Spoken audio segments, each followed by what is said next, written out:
الحمد لله رب العالمين والصلاة والسلام على رسوله الكريم وعلى آله وصحبه أجمعين. أما بعد، أعوذ بالله من الشيطان الرجيم. بسم الله الرحمن الرحيم. ثم أورثنا الكتاب الذين اصطفينا من عبادنا. وفي مقام آخر إن الله وملائكته يصلون على النبي يا أيها الذين آمنوا صلوا عليه وسلموا تسليما. الصلاة والسلام عليك يا سيدي يا رسول الله. الصلاة والسلام عليك يا سيدي يا حبيب الله. الصلاة والسلام عليك يا إمام القبلتين. الصلاة والسلام عليك يا جد الحسن والحسين. محترم سامعین کرام، بزرگوں اور جوان، آپ سارا رمضان شریف نئے نئے خطبہ کو آپ سنتے رہے ہیں. آپ کا ذہن شاید خطبہ کے سننے والا ہوگا. بات یہ ہے کہ میں خطیب نہیں ہوں، میں تو ایک ادنا قسم کا مدرس ہوں جو طالب علموں کو پڑھاتا ہے. خطبہ خطیب کا انداز ایک اور ہوتا ہے، جو مدرس کا انداز ہوتا ہے وہ کچھ اور. تو محترم آیت پاک تلاوت کی ہے، ثم اورثنا الکتاب الذین اصطفینا. اللہ تبارک و تعالی فرماتا ہے قرآن کا علم، قرآن کا فیضان میں عام سینے میں نہیں رکھتا. یہ قرآن کا جو فیضان ہے، قرآن پڑھنا ہے، قرآن سمجھنا ہے، یہ جو فیضان ہے میں عام سینے میں نہیں رکھتا، بلکہ اس سینے کو پہلے چن لیتا ہوں، پھر اسے قرآن کے فیضان سے آباد کر لیتا ہوں. عام سینے میں میں نہیں رکھتا، اس سینے کو پہلے چنتا ہوں. استفینا اس کا معنی ہے ہم چن لیتے ہیں، مصطفیٰ بنا لیتے ہیں، باقی سینوں سے اسے الگ تھلگ کر لیتے ہیں، اسے چن کر پھر قرآن کا فیضان کی بارش فرما دیتے ہیں. یہ ہے اس آیت پاک کا مفہوم. یہ مہینہ رمضان شریف کا ہے، اس میں قرآن پاک کی تلاوت کی جاتی ہے، روزہ رکھا جاتا ہے. تو حدیث شریف میں آتا ہے کہ جب نبی پاک صلی اللہ علیہ وسلم مکہ سے مدینہ کی طرف ہجرت فرما کے گئے تو ابتدائی ایام جو ہیں یہ غربت کے تھے، مسکینی کے تھے، کمزوری کے تھے. تو نبی پاک صاحب الاولاد کھجور کے تنے کے ساتھ کھڑے ہو کر سید الانبیاء جمعہ کا خطبہ ادا فرماتے تھے.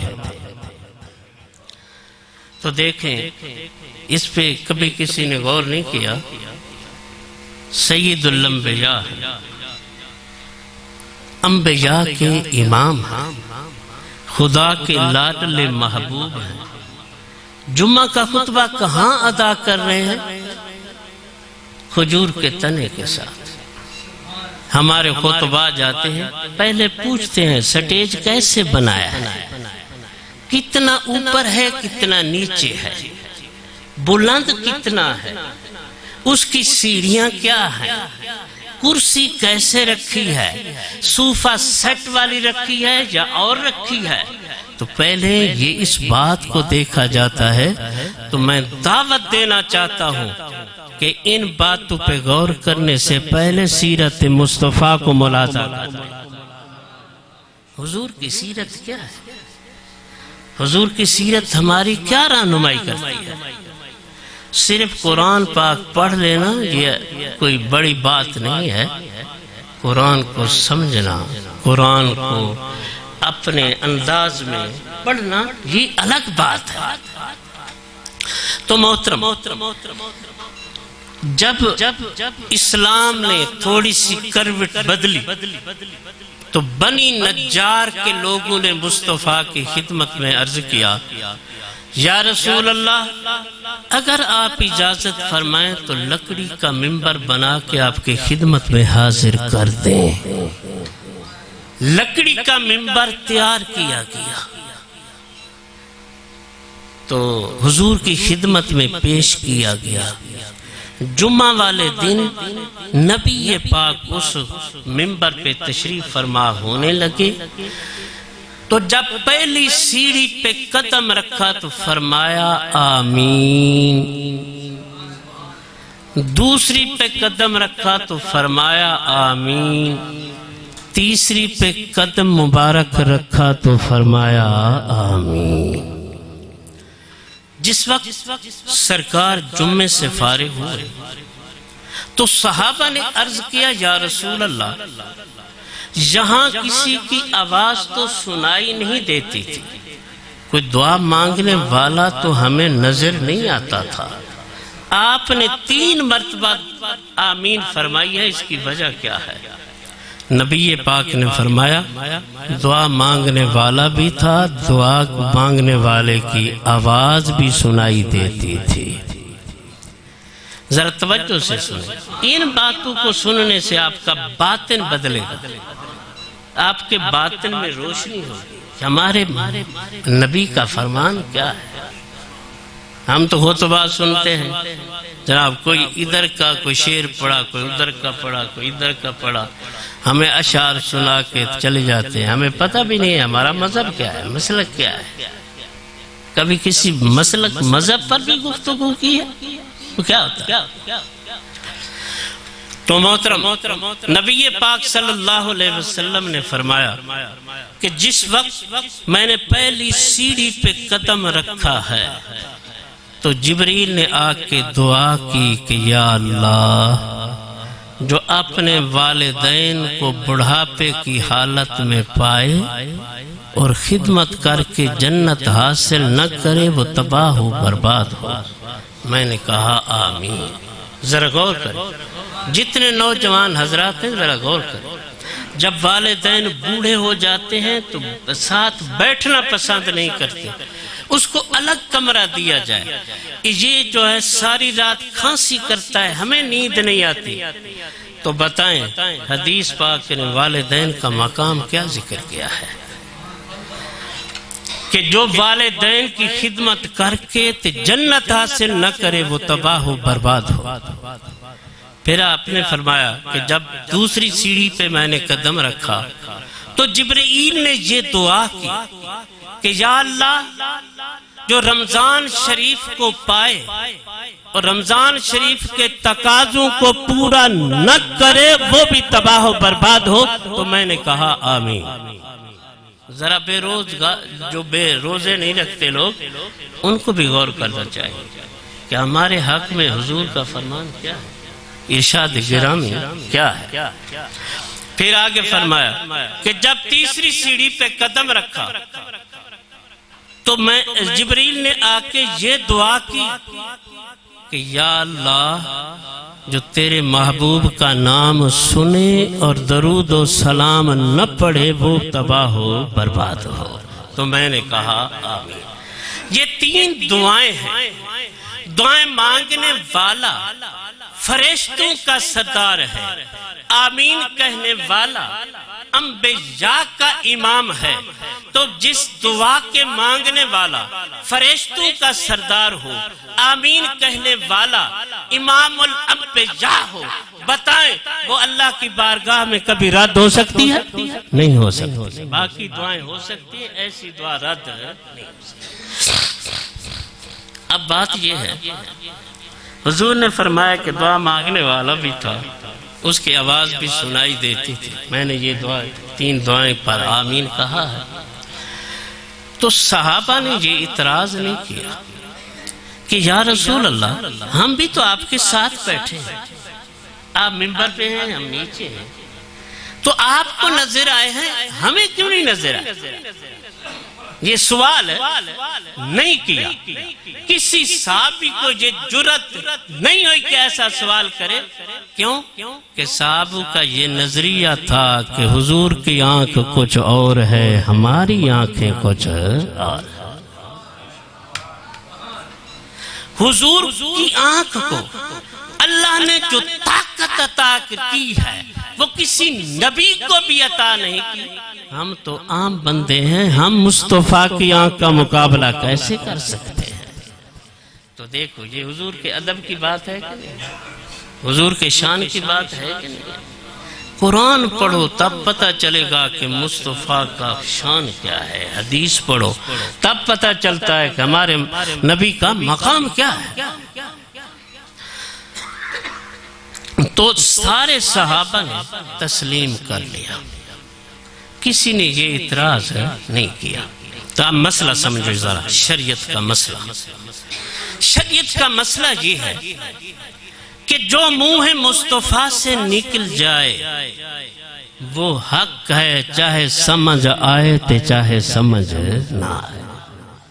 ہمیں مسئلہ سمجھا دیا کہ یہ نہیں دیکھنا کہ یہ چیز ہمیں سمجھ آ رہی ہے یا نہیں آ رہی، ہمارے عقل میں اس کی حقیقت آتی ہے یا نہیں آتی، اس بات کو نہیں دیکھنا۔ دیکھنا ہے تو چہرہ مصطفیٰ کو دیکھنا ہے۔ جو اس منہ پاک سے نکل جاتا ہے وہ حق ہی ہوتا ہے۔ صحابہ کا یہ عقیدہ تھا۔ حضرت ابو ہریرہ رضی اللہ تعالیٰ عنہ حضور کی بارگاہ میں حاضر ہوتے ہیں، عرض کرتے ہیں یا رسول اللہ بہت ساری باتیں سنتا ہوں بھول جاتا ہوں، میرا حافظہ کمزور ہے، تو مہربانی فرمائیں، دعا فرمائیں۔ تو چاہیے تو یہ تھا کہ نبی پاک فرماتے کہ فلاں معجون بنا لو، فلاں چیز استعمال کرو، تمہارے حافظے کے لیے یہ مقوی ہوگی، یہ نہیں فرمایا۔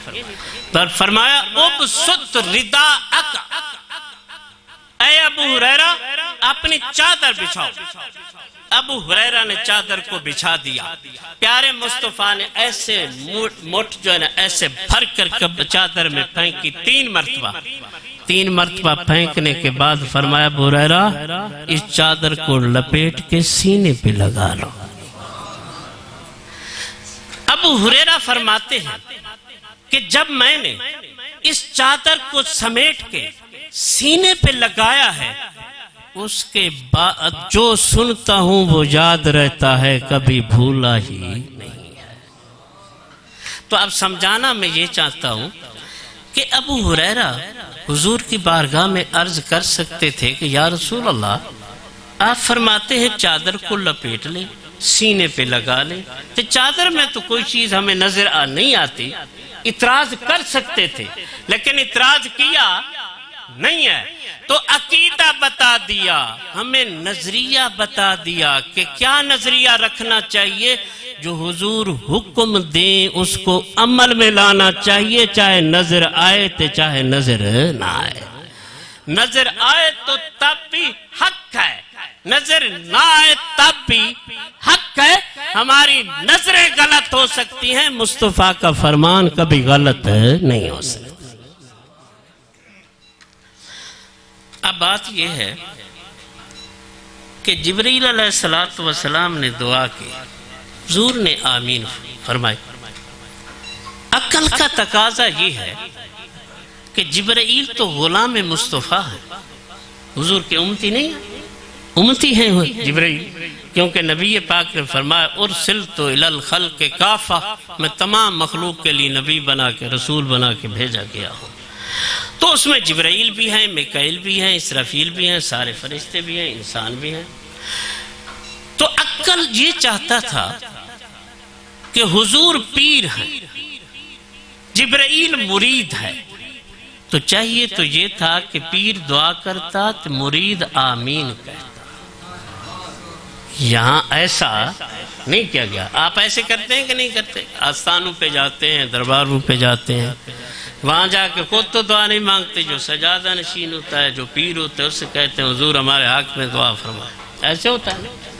تو چاہیے تو یہ تھا کہ حضور دعا کرتے، جبرائیل امین کہتے، لیکن جبرائیل نے دعا کی ہے، مصطفیٰ نے آمین کہی ہے. تو یہ بتا دیا کہ چاہے جو پیر کامل ہوتا ہے جیسے دعا کر کے بیڑا پار لگا سکتا ہے، اسی طرح آمین کہہ کے بھی بیڑا پار لگا سکتا ہے. پیر کامل ہونا چاہیے. آج کل جو ہم نے غلط پیروں کو پکڑ رکھا ہے، سارے پیر چاہے کوئی شریعت کے مطابق ہے یا نہیں ہے، ہم اس کی بیعت کر لیتے ہیں. شریعت ان کو پیر نہیں کہتی. پیر وہی ہوتا ہے جو قرآن سمجھتا ہے، قرآن کو پڑھتا ہے، قرآن کے معانی کو سمجھ سکتا ہے، پھر آگے مریدوں کو سمجھا سکتا ہے. تو جو قرآن نہیں سمجھ سکتا وہ ہمارا پیر بھی نہیں بن سکتا. یہ یاد رکھنا، مسئلہ یہی ہے. باقی عمل آپ کا جو بھی ہو وہ آپ کی مرضی ہے، جیسے عمل کریں. شریعت کا مسئلہ یہی ہے. اب دیکھیں جبریل علیہ السلام